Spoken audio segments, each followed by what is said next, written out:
community. My name is Courtney. I'm a Python engineer here in New York. Been doing this for a while, and I'm making this video on behalf of one Monish Bangira, who's also a very talented Python engineer who I'm fortunate enough to work with. So here you go, Monish.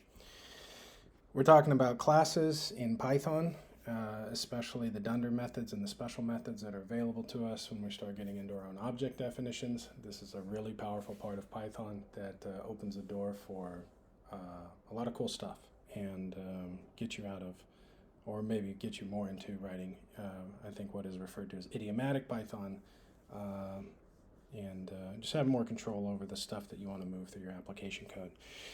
We're going to cover these special methods and what you have available to you, kind of the standard use cases for some of the big ones, and then step off of that and get into the Python Metaclass, look at how that kind of intersects with our class definitions and some of the use cases, and just disambiguate the Metaclass in general.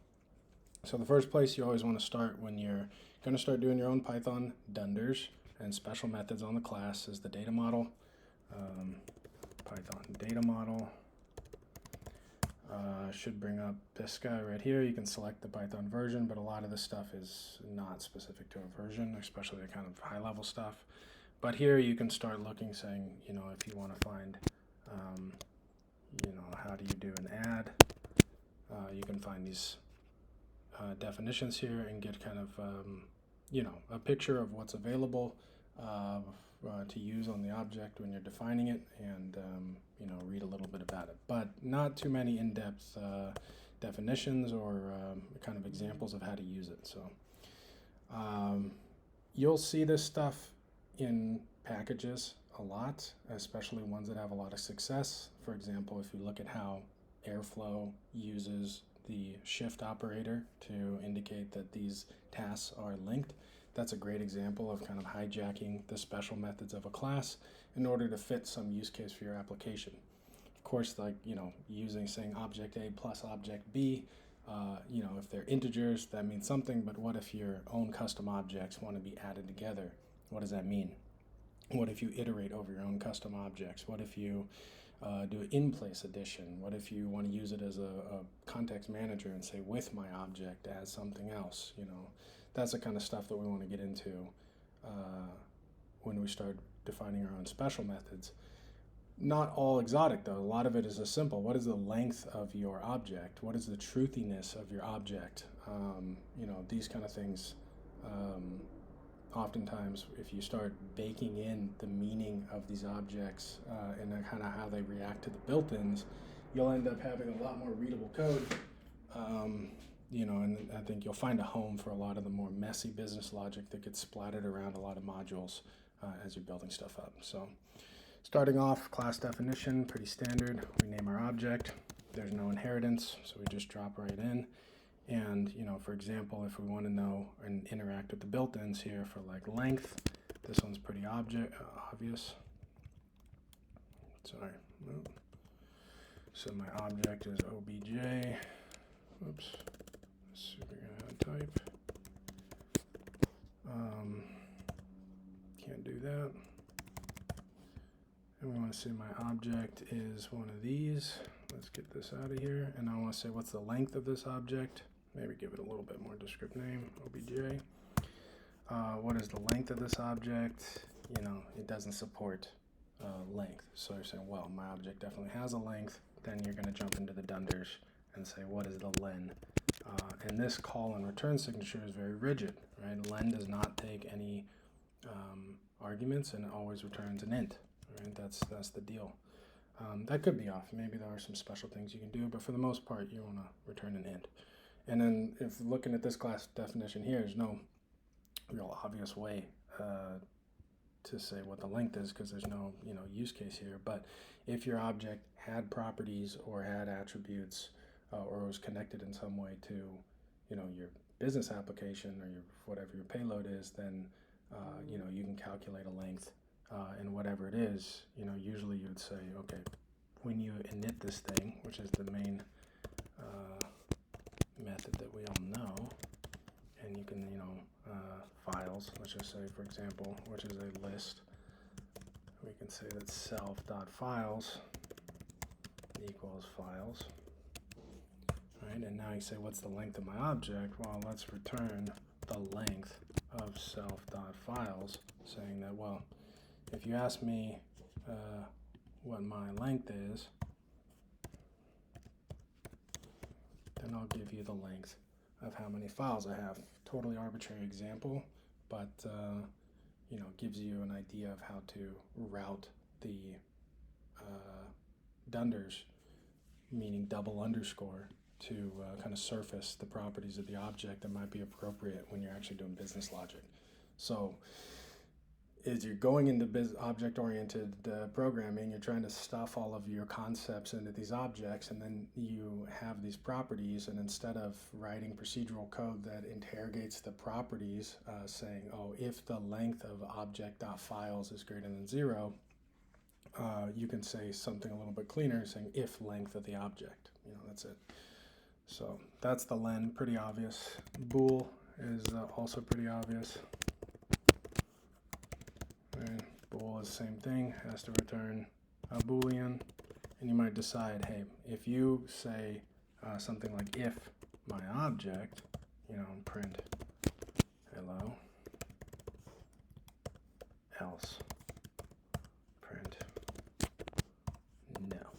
Right, and right now, it's going to evaluate truthiness, probably because there's a length that is non-zero. All right, let's see what happens. So notice I didn't run the cell above. So if we have length 0, okay, so this is another thing in Python. If bool isn't defined and len is, it might look for the truthiness of len, saying basically bool on len as a fallback. And you'll see that through the data model a lot, and you can read how all that stuff works from this kind of document. It will describe to you how sorting and truthiness and all this other stuff comes down.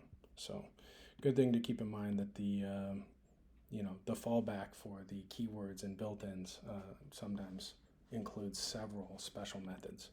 But let's say we have an object that needs to be able to have a length 0, but needs to be true because there's another flag that says, you know, is active, which is a bool, which has a default value of true, and we say self.isActive equals isActive.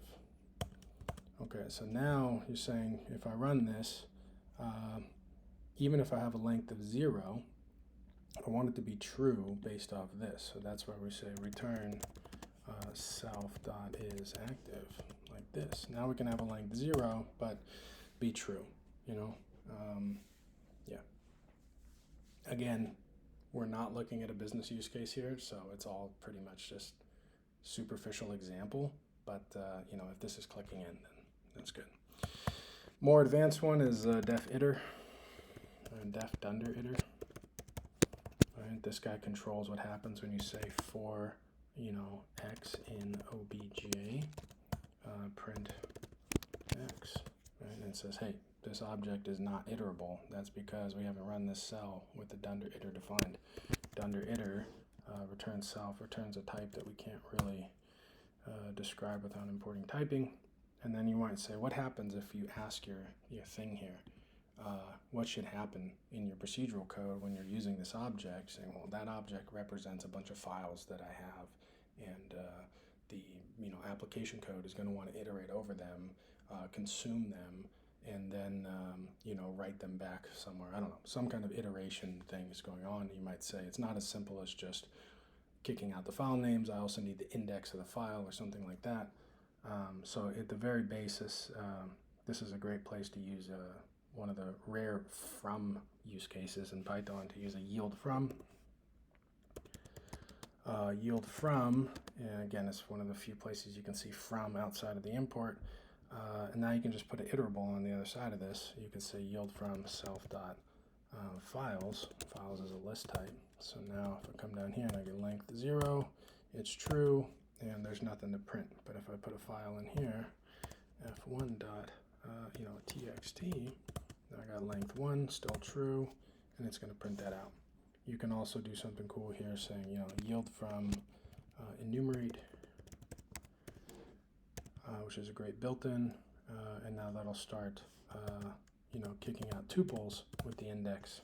So now you can say now for I comma x, print I x, which is nice. And you can kind of control this any way you want. A lot of times our objects will have dictionaries or other container types as part of their attributes, and when you iterate, you can make creative ways to start ejecting these objects out, or these sub-objects, in a way that cleans up your application code, which I think in time, as you build this up, you'll start seeing that this kind of chicken scratch business logic that is all over your modules or your scripts can start being consolidated into these methods. And that's what I mean by you'll start finding a better parking place for a lot of that logic. And I think that's what you're going to get at when you start doing Python, is start pumping your business logic into the object's special methods, so that your objects can interact with the keywords and the built-ins in a way that reads really simply. And that's what I think what it means to me to be writing idiomatic Python. For thing in this, I want to do something, instead of saying, for thing in this thing dot something else, dot items or whatever. You can kind of hide stuff underneath here. So moving on here, next one, which is another good one, very strong, is the context manager. And I think a lot of us are familiar with this from the, with open some file handle as f, and then people usually say, data is f.read, and what this context manager is doing is acknowledging the fact that this is a file type that will need to be closed necessarily. So the with context manager says, okay, enter the context, do what you want to do, and then when the context block ends, we'll take care of the cleanup. And anytime you've got an object that has some kind of implicit cleanup, like connection, disconnection, opening, closing, also error handling, this is a great place to build in your stuff for a context manager. So context management comes with double dunders. You need one for entering and one for exiting. So def dunder enter is how you're going to get in here. Typically you can just return self will give you the object, and then you need a def dunder exit, which has some args, which I use a star here to indicate those are positional arguments that can be unpacked. This is the tricky part, because this exit clause is going to very much act like a try except handler, and is going to want you to tell it what to do when there's an exception on the stack. So if we're inside the body of this, inside the context block, and we raise an exception on the way out, where my cursor is blinking right now is what decides how that error is handled. So, and I think, I have to double check this, that as long as this thing returns return values, truthiness is true, there's no exit, exit, or no exception raised. So we can try that. We can say return true, meaning that now if I come down here and I say with, let's reload this object, with obj as, obj underscore, print, now you can say, for, basically take this guy, put him in there, and now you can put a underscore there. All right, so, basically the enter just returns self, which is being aliased here on the other side of the as, which is not necessary. You don't need to do that. You can say this, and you could get rid of this, and this would be the same thing. Whatever this thing returns can be aliased as, very similar to an exception block saying, accept exception as. And now in here, if we say, I don't want to do this, what I want to do is raise an exception.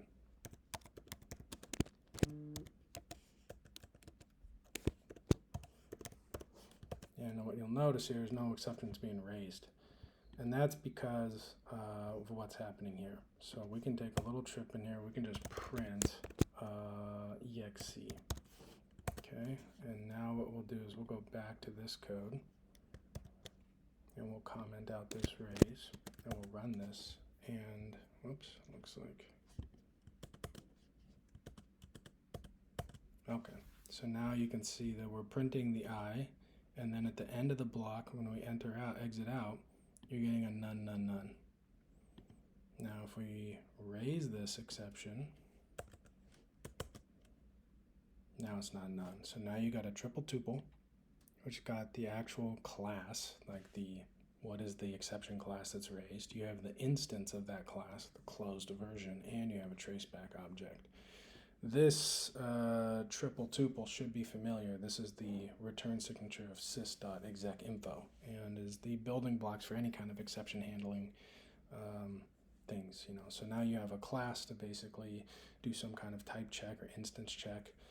You have the instance for the same reason, and you have the traceback to produce some kind of intelligible exception stack to whatever's going to be handling this. So, let's put a couple other prints in here. Let's say print enter. Let's say print exit.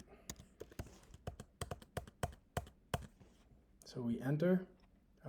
We have print statements that are going on here, and then we exit, and then we're seeing this guy. So two things you can do here.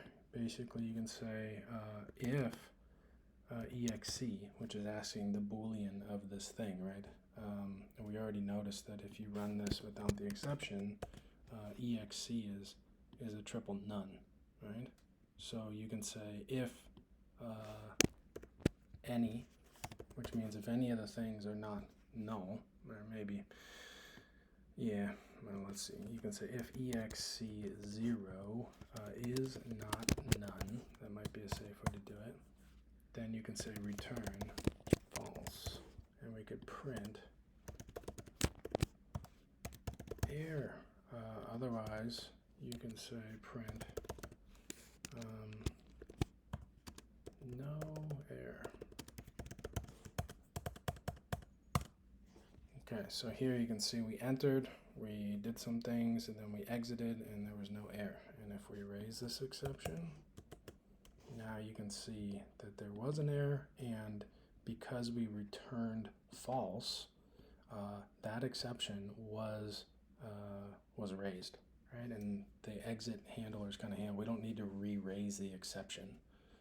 We just need to tell the exception exit handler that we're exiting non-true, we're exiting false. I think there's a lot of stuff you can do here, but you're kind of behind the try except here, right? Typically in Python, we use the try except else finally block to handle this stuff. You're still in the same business here because you can iterate over a bunch of if exception is instance of this or that. You can handle or embed a lot of try except logic here to figure out what you want to do when you're coming out. And this is really useful when you're dealing with resources that are connected to other resources that need to have a kind of clean shutdown, that need to have, special kind of logging. I don't know, something other than just that what can be handled in a try except, or would be a lot of logic that would be pumped into try excepts can all kind of be bottled up here, and then your runtime or your actual application code has more cleaner kind of expression saying, with this client connected, do these operations, and that alleviates the application code from having to do the try except themselves, which gives you the kind of opportunity to hide a lot of third-party errors. You might be connecting to ODBC or to Mongo or to Aerospike or I don't know, any kind of database, some Bodo client, some Azure client, or something like that. And in here, you can handle a lot of the exceptioning and basically insulate the runtime from having to deal with importing those libraries just for the purpose of catching the exceptions, which is nice, right? Because anytime you're going to produce an object that has some functionality, the import location of that object should really be the only import you need in order to operate it.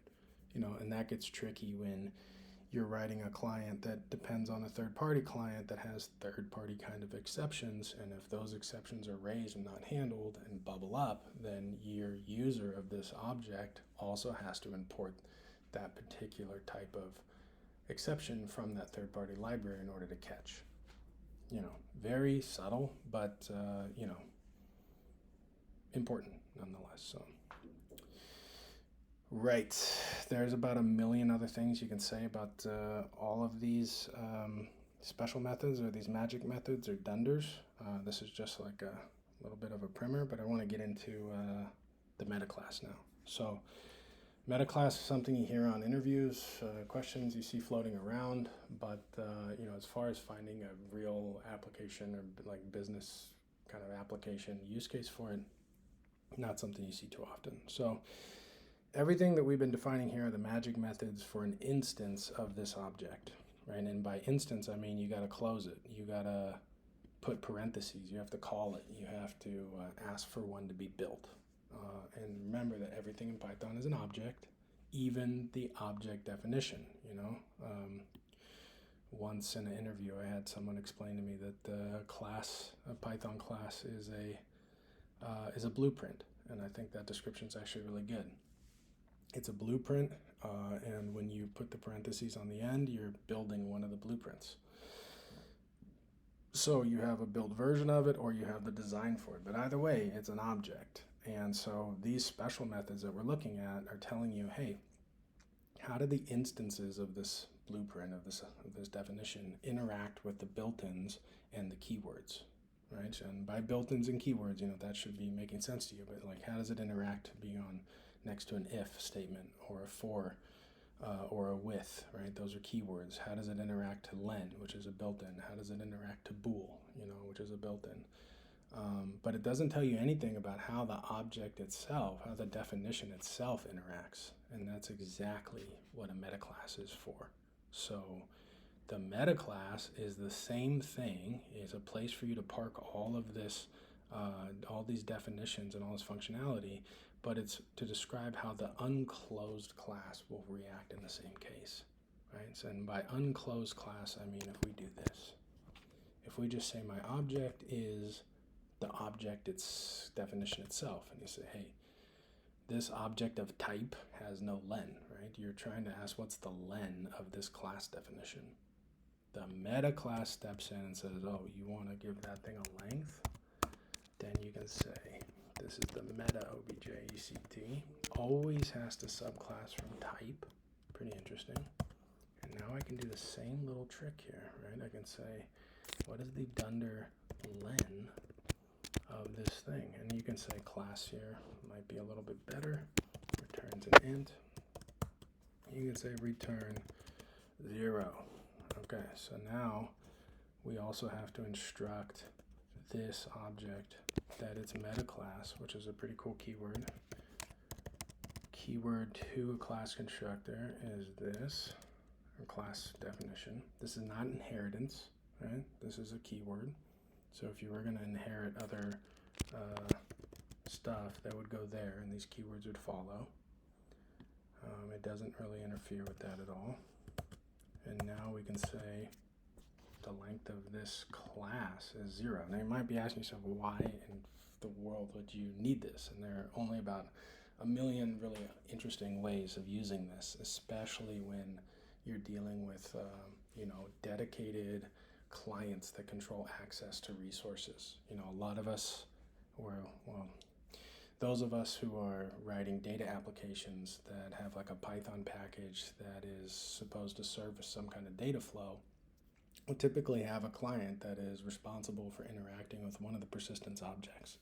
So whether it be some kind of file storage or some kind of database or some kind of cache or whatever, anywhere in the package that you're going to want to interact with that object, with that persistence, you would say, okay, all of that goes through this one class.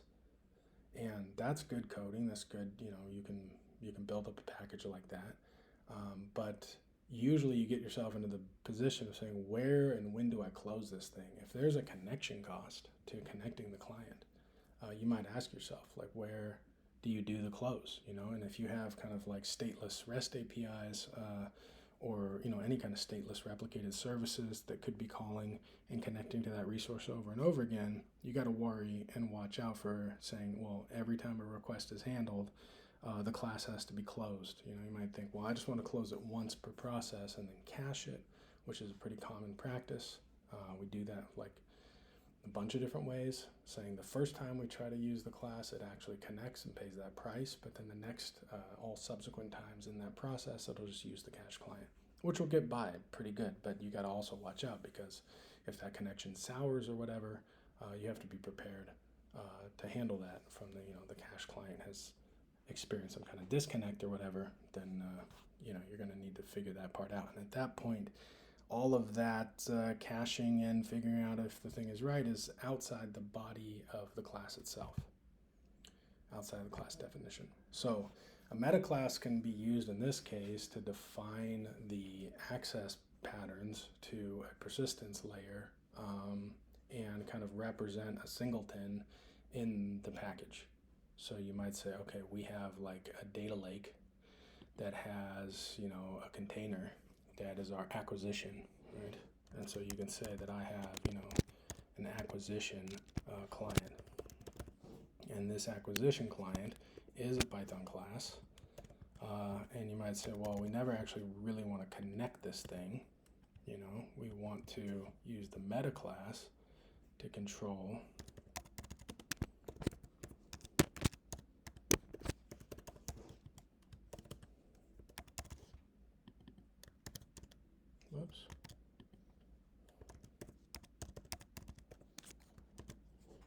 And now you can say, all right, so on the meta class, you can do really cool things, like use the same trick with the properties, which is something we didn't really look at, but hopefully is not totally foreign.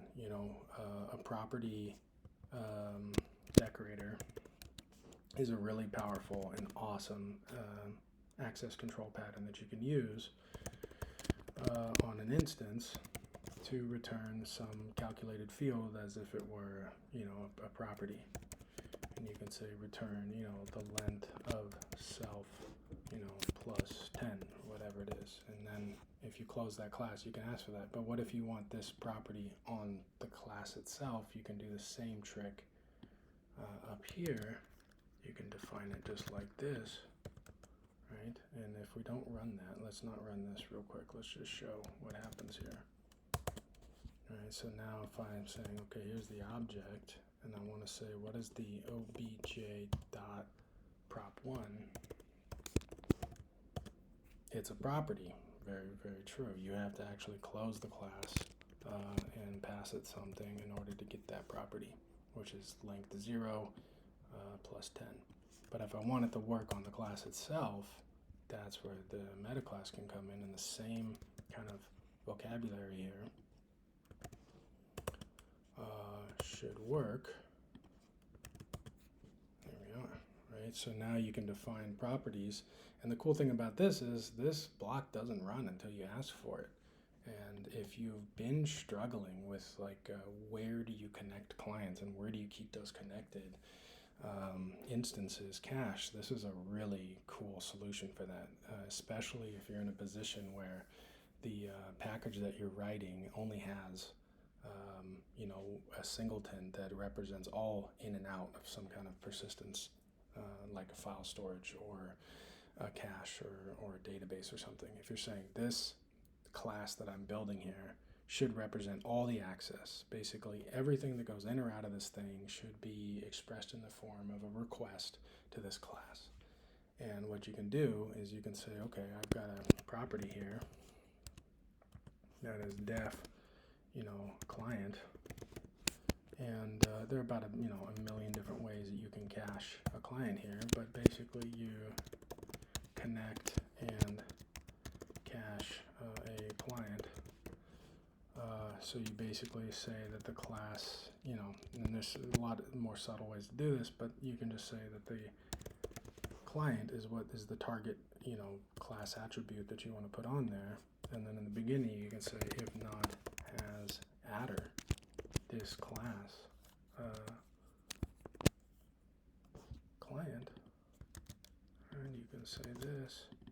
you don't have this attribute, then you can, connect. I'm just going to put none there, but this is where your, one-time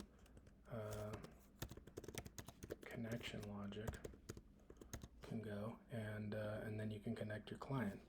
And then regardless, you always return class.dunder client or under client. This is pretty dirty, but and it can be done a lot better. There are a lot of other ways in order to do this, but essentially the fact that the class itself has this client that connects on the first pull is everything is contained on this thing. So now you can say, okay, what is the def dunder len of this class of this thing? And that might be, hey, how many files are in this file storage, or how many unique object keys, I don't know, something about the application you're working on, saying this client's len should be the number of things in this queue at any given time, or at the time of asking. So you can say, return class.client dot, whatever. Now you're into the third-party client. What is the method that you want to call on the third-party client, which could be like,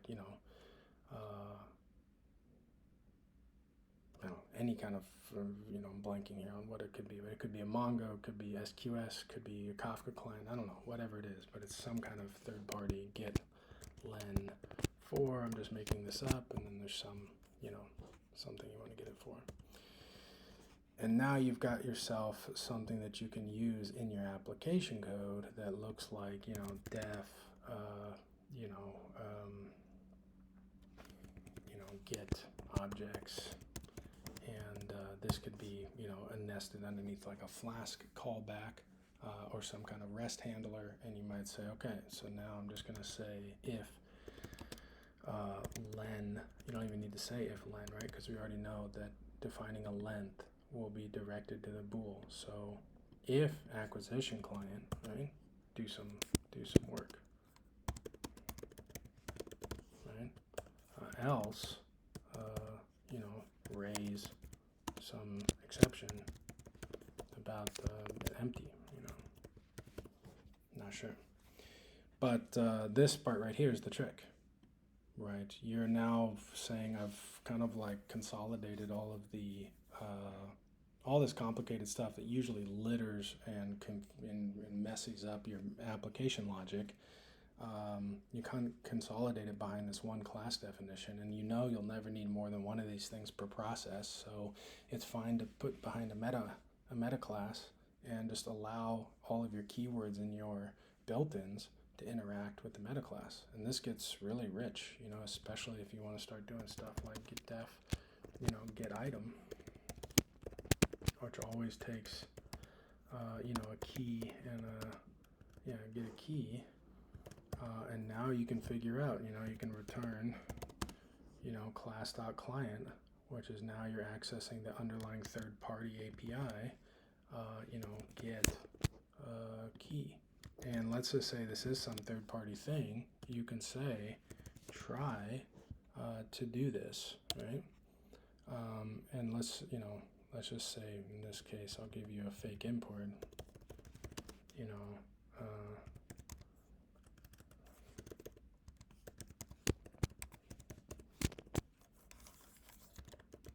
third-party client. So now you have like client equals client, which is really, this is third-party client dot connect, to something. And here you can say, hey, try to actually use this third-party method, and you can exe accept some third-party client dot, exceptions dot, missing record error, and you can say, just raise raise a key error on this key. And now what you've done here is you've got in between the texture of the third party thing that you really need in order to make this work, but you can say, look, if there's anything in there, do this, and then you can say return you can say try to return, whoops, why am I doing that? Sorry. Try return acquisition, and maybe this is get objects. Maybe we can switch this up to get object, and here's a key. Try to return this square brackets key, right? And in the Python, this is now telling you that like this is some kind of container, and you're trying to look up an item, either an index or a key. This is acting like a dictionary now, and you can accept a key error, which is very much understandable, and then you can raise, your own exception here, or if you're in Flask, this would be like a Flask abort 404 or something like that. But the point is that as you should be recognizing this, saying, okay, I've been writing, this data application that's handling ETL. Yeah, I got some, different databases and file storage and mix. I've got a lot of third-party client code or just third-party code peppered all over the place in the package. And then I've got Flask coming in trying to surface this stuff via REST, and so if you can get into this position with the Metaclass, and just as an example of one way to use a Metaclass in a really great way is to hide everything about that third-party texture behind the class, and then present the access pattern as just special methods on a class, can really clean up the application code and leave the part that people are going to have to service and read in a state that's kind of alleviated from all the confusion of this stuff. Basically, you get yourself into a position where, what happens if you pull out this client? What if you want to run on S3 instead of Azure Blob, right? Or what if you want to do something else? And you can have a lot better answer for what the work will be, because you know that all this application code and stuff depends on this signature being true. So you get behind it and you say, okay, I got to make this deal work. I got to make a key return a value, otherwise raise a key error. And all that stuff is hidden under this method, which is a good place to be. And, finding that line of who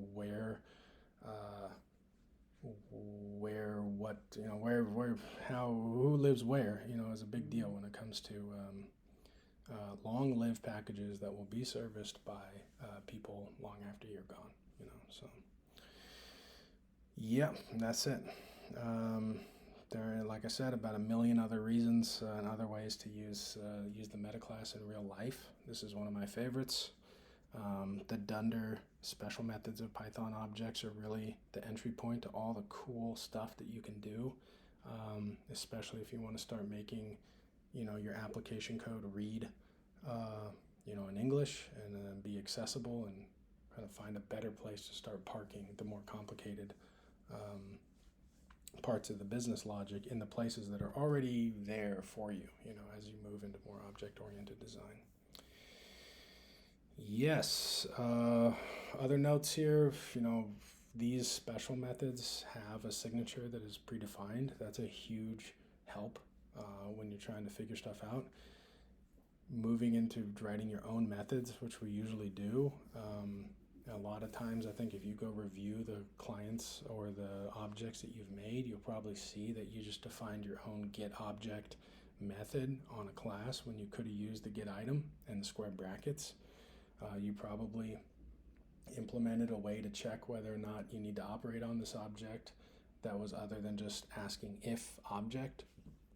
You probably came up with ways to iterate over something that belonged to the object instead of just saying for thing in object, and hopefully you'll start to see those opportunities. And yeah, okay, that's it. Thank you very much.